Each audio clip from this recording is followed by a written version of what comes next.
we think he's not going to win in Arizona.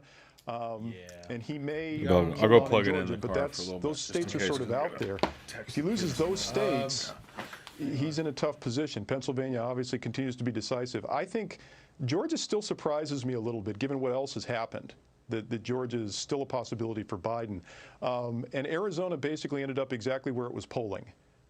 So, you know, those states, I think, could be the president's undoing ultimately. But as I said, you know, we got a long way to go. And I still think Pennsylvania, in a lot of ways, is going to settle this thing. Because both of them could get over the hump, you're saying, with Pennsylvania. Yeah, there's a hackneyed phrase, right? You're saying there's a chance. Yeah. Well, I think for both candidates, yeah, we're saying there's a chance. Well, Darren Shaw, we appreciate your time. Usually every time somebody comes to the decision desk, you guys have a call. So get back in there. Yeah, hopefully they've called it by the time I get back there. Yeah. Thanks a lot for the time. Thank you, and Darren. we love digesting all of those numbers. Back with the panel. Chris, your thoughts on what was just said? Well, there is some news, and that is that the Philadelphia election commissioners have now said that they're going to have no update until 9 o'clock tomorrow morning. No, this morning. Yes, Yeah. this morning, sorry. And, More like tomorrow morning anyway, We're though. not going to have a Pennsylvania Yeah, yeah. answer until well into tomorrow, if even then. I mean, we're not going to get it tonight. There's no chance of that. By the way, you guys can't leave. I was just going to say, Until we have a result.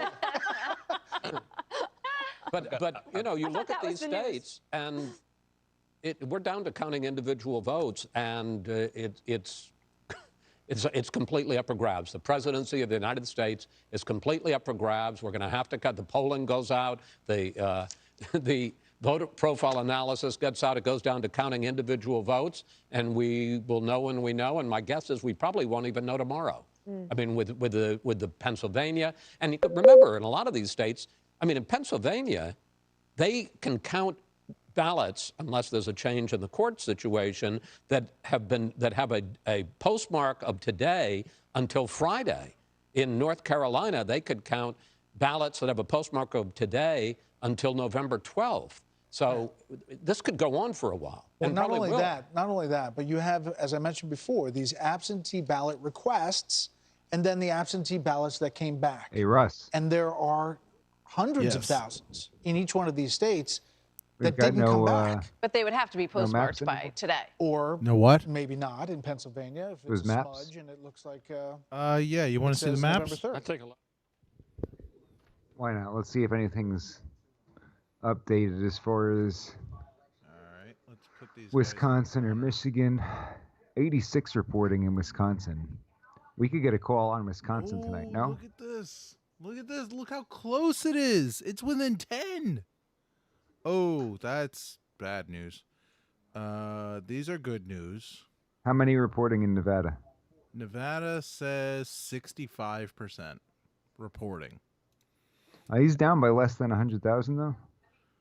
Looks like I called it earlier, Vegas and Reno. Those are the two cities. They're You blue. Go ahead on a limb here, and anytime there's a city, that's going to be blue. I said that earlier today. I know. It's the theme. I know. The theme of the evening. Oh, wow. West Virginia. He really ran away with that. Oh, let's see. Okay, Maine. You know, it's interesting. If you scroll over New York, Yeah. 67 reporting, Biden 55%, Now Trump how- 43%. That's really not. It's less than 1 million votes. Okay, so is Buffalo typically conservative? I don't think so. No, I don't think Okay, so. then. Well, good on you, Buffalo. Syracuse, Albany, and could be wrong, New York though. City. There's a lot of red going on here. Blake but- from Buffalo. We've got a listener who writes in every Buffalo? once in a while. Blake from Buffalo. I wonder. Ooh, look at this. How it's like slightly red.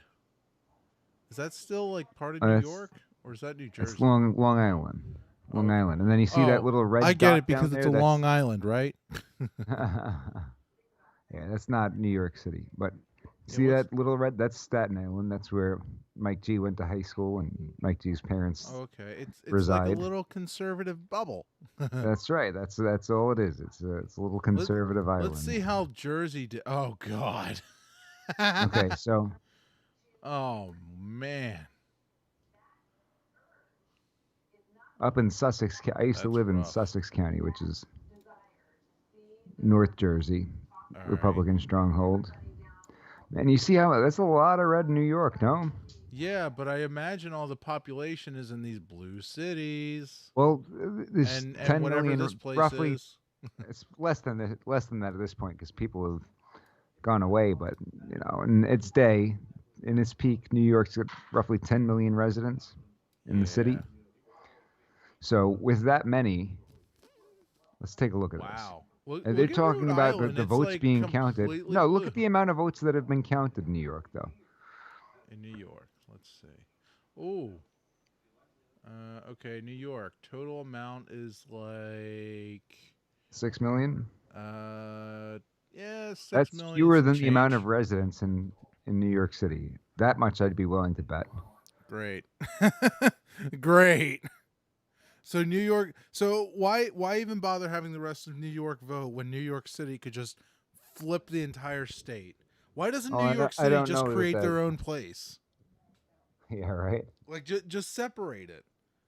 Because what's good for the city probably isn't great for the rest of the people. So roughly 19 million residents in New York State. And only like 6 and some change have actually voted. And 8 million in the city. Oh, that's actually 2010. I'd be willing to bet there's fewer these days because so many people enforced out since stupid COVID. Cost of living. Oh no, just cost of living. You're like, you know what? Enough of this. It costs like $5,000 for a broom closet. Yeah, exactly. A month. It costs about. I think your budget needs to be roughly $9 trillion a month. Oh, okay. To live in New York. Yeah, let me just do that. In a world of all online stuff, does anybody actually need to go to New York? Because everything can be done online. When I go, it's to do television. So that's why I go. When I go to New York, it's to do television. Yeah. I guess I've done television. We're doing television right now. From my home office. That's right. Yeah, I've done more television on the computer than I have going to New York. Exactly. So, I mean, it's nice having a studio, having proper lighting, proper soundproofing, and everything. I can imagine that's you nice. get treated like you're in the big leagues. You go to New York to do TV. I'll tell you that much. Oh, okay. Certainly enjoy that. I'm not getting my own drinks and stuff. I'm not combing my own hair. I go to New York to do TV. Oh, jeez. But I mean,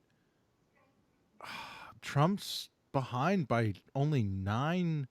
Georgia's up to 93% reporting. That's a whole lot of red, except for those. Georgia is up to 93% reporting. Let's see this New York Times. Did those needles change at all? Because up to 93%, he's still ahead. Oh, are they playing an ad again? Typical TV. It's at looks like the needles have not moved. 59% Biden in Georgia. 59%. They've got it at 91% reporting. AP has it at how many reporting in Georgia? 93%. Georgia, hang on. I mean, we got to be getting close, no? Okay, Georgia's 93%. How can they not call Georgia right now? Look at the margin. Yeah, all right. I'll give them that. They can come up with that many votes in a couple hours, right? Yeah. You have people who don't exist. They got all the cities, though. They got enough dead people to fill in the gap there. Yeah. Trump's ahead by about 700,000 in Pennsylvania right now. Yeah. It's fine. Your mic's not on. We got Chris back in the studio. Yeah, sorry, I had to step out to vote. I thought you went to charge your phone. Yeah, that too. Yeah. Isn't that like your 4th time voting today, Chris? Yeah, I think so. The Georgia needle actually swung further for Biden. Oh, it did. 64%. Oh, wonderful. North Carolina decreased a little bit, 82% Trump. Those are really close. Yeah, it's crazy how close a lot of these are. I don't know. I think they're going to come up with... See, that's why this mail-in ballot thing... This is all planned. This had to be all planned. The COVID, which creates the infrastructure for, let's do mail-in ballots. Then the mail-in ballots, oh, they can be smudged if they're not legible, just do it anyway.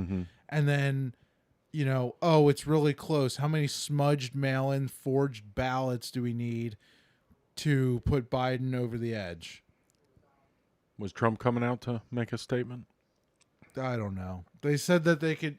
They said that he was either going to do it in the next couple of minutes or like sometime between today and like tomorrow. Oh, good. And then they went to break, and then I just got annoyed. So we have a 48-hour window then. Yeah. It's like when the cable guy He will comes. make a statement eventually. Sometime in the future. Eventually. Callbacks to 12 hours ago. Yeah. All right, now who's this We've guy? been broadcasting for almost 12 hours. Can you believe that? That's dedication, Yeah. I'm telling you. Where's Pastor Whitney? He needs to get his conditioning in order. Yeah, we should give him a call. Let's wake him up. Dropped out like 11 hours ago. I know, right? Yeah. Just disappeared. Well, he said that we could call him back if we wanted to. He said Yeah. we He could got. call him I'm tomorrow. pretty sure he got arrested. Oh no. Yeah, I was wondering about that. Are you? Probably need to bail him I don't. out. I can't tell if you're actually serious. I got a text. He said, "Mike G, I'm headed to jail. Can you call me a lawyer?" Does he have your emergency line? We'll bail him out after the president's decided. Yeah, Yeah. depending on the results, as if we're gonna bail him out. Right. My buddy from college ball just texted me, Oklahoma, it's completely red. Completely. Wow. He says, not a single blue county in this state, best state in the country. Nice. Some smart people out He's there. not wrong, though. Oh, they're talking about Pennsylvania. Hush. It basically did away Oh. with that condition What for awful- accepting ballots. Ugh. But also, it said that even if the date, the postmark date on the ballot was Okay. unclear This guy's audio makes my ears want to puke.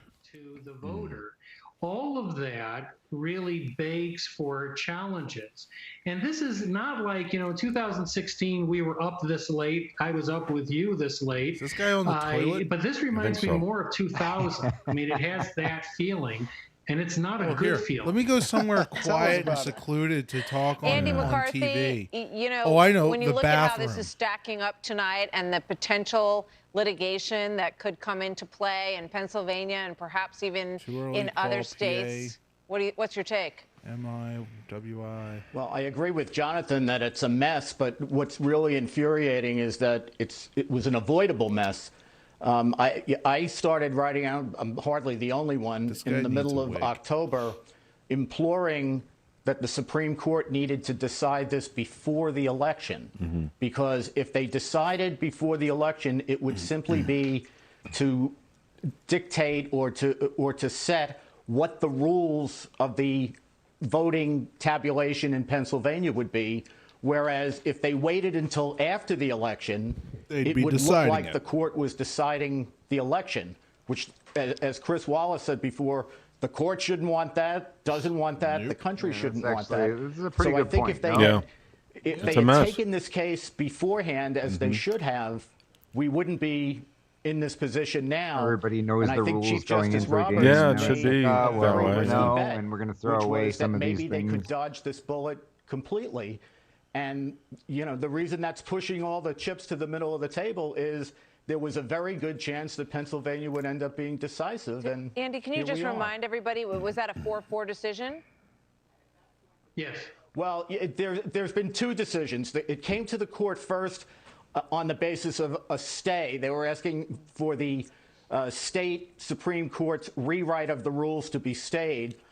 And at that point, Chief Justice Roberts voted with the three liberal justices on the court to create a they're still 4-4 voting, deadlock, they're, which counting. meant the court wouldn't do anything, and Why the do they need Pennsylvania yellow ruling would vests to stay. count? Last week, Yeah, it's the very it's very dangerous. Republican very state committee dangerous. asked Please the court dress like a for an traffic cone if expedited you're gonna ruling count on the ballots. merits of the case. That is, whether the state Supreme Court was allowed to change the rules the way they did and the way Jonathan just thought we had explained. electronic voting. And at that point, the court said, it's too late at this point, 5 days before the election, for us to make a ruling on the merits. But Justice Alito, in an opinion that was joined by Justice Thomas and Justice Gorsuch, said that doesn't mean that we can't preserve the status quo ante. So what he said was, take all the ballots in for the 3 days after the election, as the state court has said, but segregate them so that we can make a ruling if we have to about whether those votes will count or not. Wasn't that what happens when the court tries to headed, I think. Yeah. They wanted to try You're to looking punt live, this. by the way, at Philadelphia, where they are still counting. We're told by the Secretary of State there that they're on 8-hour shifts. And you can see them in the back kind of doing the ballots. They had a bigger staff earlier, but they're rotating crews in, continuing the count. Jonathan, so that brings us to the fact that Justice now, Amy Coney Barrett, is in this position in Why are they this wearing court Biden that is hats? now 9, filling the spot of deceased Ruth Bader Ginsburg. Too early And to Democrats call all the ones that during that matter. hearing were saying you have to recuse yourself if an election case comes to the Supreme Court after November 3rd. I assume we're going to hear that more. Yeah, we will, and it's utterly ridiculous. And it's also incredibly insulting. There's no reason under the usual interpretation of the standard for recusal for Justice Barrett to withdraw from this case. She doesn't have a personal interest in this case. She doesn't have a financial interest in this case. She didn't work on underlying litigation or cases related to any appeal. None of those conditions exist. I know of no case in history where a justice would recuse herself simply because she was nominated shortly before an election, and some people view her as some type of judicial shill. That I don't expect that's going to happen. I would be very surprised if the liberal justices would even support or suggest that. Now, we have no idea how she will vote on these types of issues. They are difficult. You know, the conservative justices that Andy was referring to noted that there are both state and federal rights of voting, that this just because a state court rules on voting doesn't mean the Supreme Court has no role at all. But it is important to note that when state courts rule on state law, the federal courts, and particularly the United States Supreme Court, tend to defer on issues of this kind.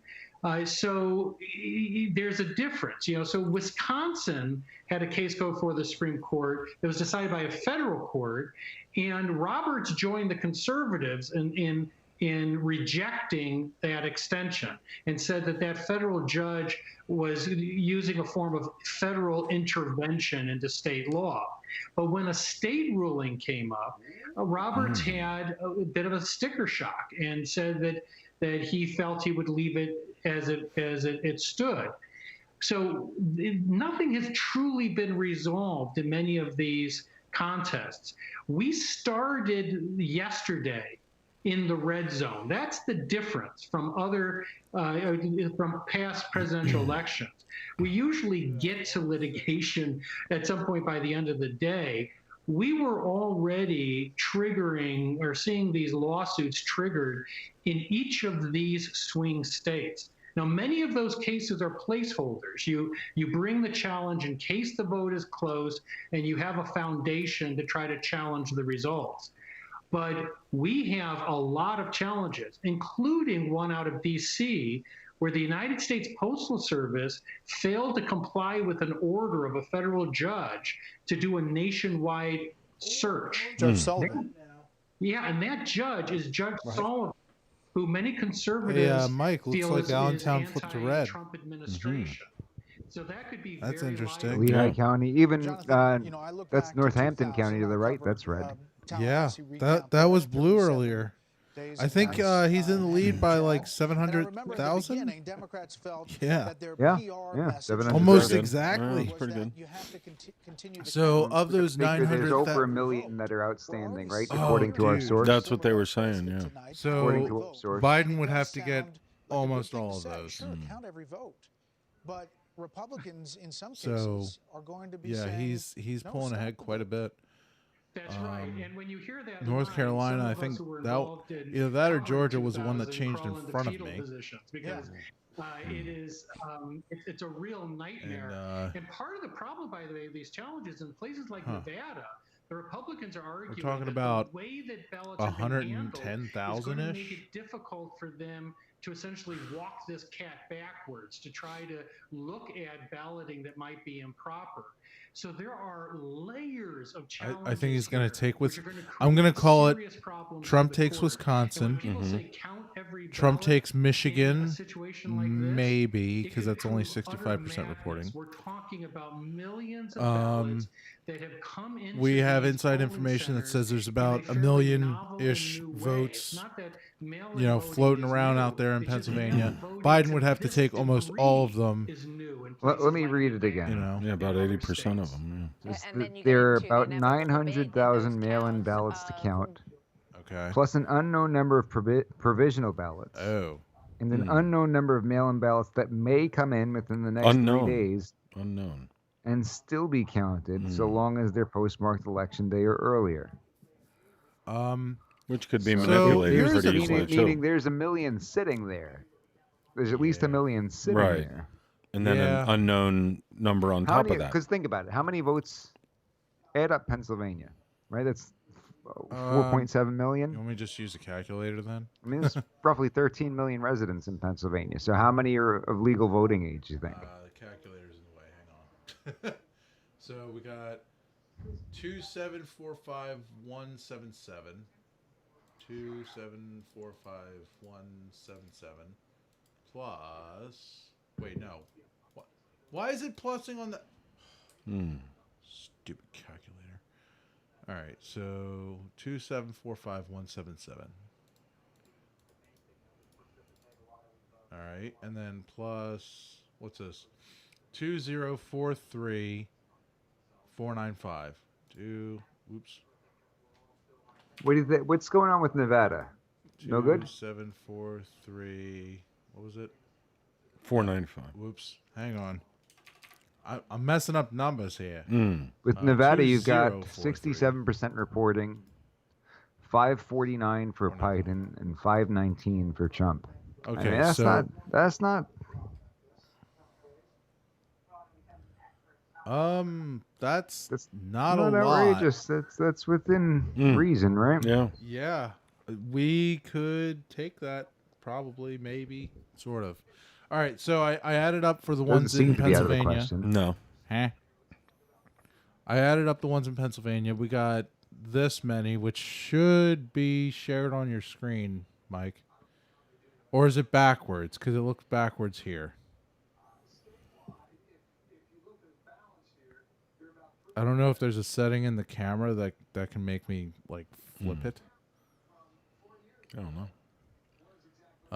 But we got 4,788,672,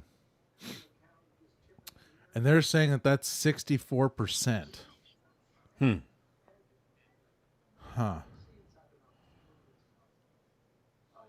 No, dude, North Carolina, like 94%. I know it's close, but like, come on, where's that last 6%? Crazy. It's all the cities. Yeah. Look at this. Of course. It's a conspiracy theory. Oh, it's a conspiracy. Oh my. And Georgia, right? Georgia. Oh, look at that. Blue city, blue city, blue city, blue city, blue city. Who saw that coming? Not me. Actually, I did earlier. Michigan. They break the mold. Okay, so all these came in. That is completely red. Wow. Looks like Lansing and Detroit were the only cities that went blue. And then I don't even know what would be right here. I don't know Michigan's anatomy. Milwaukee, Madison, and Eau Claire. Hey, if they don't want people to say it wrong, they need to make it something easier to pronounce. Like that's not my fault. At 100,000 in Wisconsin. Yeah. Ooh, that's right? That's close. Yeah. There's a lot of them are really close. So about 300 in Michigan. What do we got for Alaska? That's looking kind of pink. Why is that so pink? 28% reporting. Yeah. All right. Alaska's huge, though. Pretty sure they use satellite internet in Alaska because it's like out in the middle of nowhere. Mm-hmm. You have to. Where mortal wires would freeze. Yeah, right. Do you think Trump's holding out because he thinks that they might be able to call Georgia, North Carolina, Michigan, and Wisconsin by tonight? Probably. Probably, unless he knows it's a sure thing. I don't think he's going to make a move until he knows. But as far as these are concerned, let's see. What's so he's at 213. All right. Remember Clay was talking about California? Remember? Yeah. Look at it. All right. What about California? He was asking whether it was gonna be within 10 points. Oh. What is it? Not even close. No, not even close. Not 10 No. points, I can tell you that much. Wow, they got like more than 10 million votes. Wow. California's too big. What about Texas? They got about the same. So if they have around the same, or well, I guess that's the same how many- turnout. what's the population? California is going to be. I don't Texas know. has got roughly what? I'd say 20, 25 million. Okay. What do you think?